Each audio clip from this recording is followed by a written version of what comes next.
好，来继续来看花莲的偏乡玉东国中上国文课教学生来写批，导学生一个灵感，想要写批给蔡总统。4月初一甲批寄出去，竟然真正收到总统府的回批。老师讲，这个总统府的回批对偏乡的囡仔来讲是一个真大的鼓励。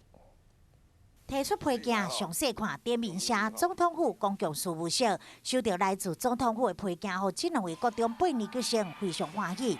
代志对一节国文课讲起，就读偏乡玉东国中的2个人，这个月初上国文课老师教安怎写批，2个学生吴伟忠甲赵伟定，希望会当写给总统。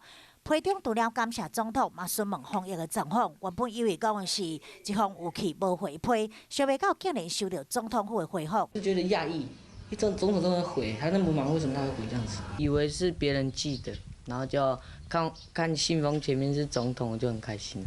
虽然并不是蔡总统亲笔回，不过依然感受到总统满满的诚意。国文老师嘛表示，会要求大家写批，原本只是希望鼓励学生将所有运用在生活中，想要教囡仔努力写的字字句句，拢会当被总统重视。对着偏乡甲家境无负累囡仔来讲，是非常大的鼓励。所以老师会继续鼓励囡仔勇敢去试，就算无伫教学资源丰富的大城市，嘛会当有更较侪无同的学习机会。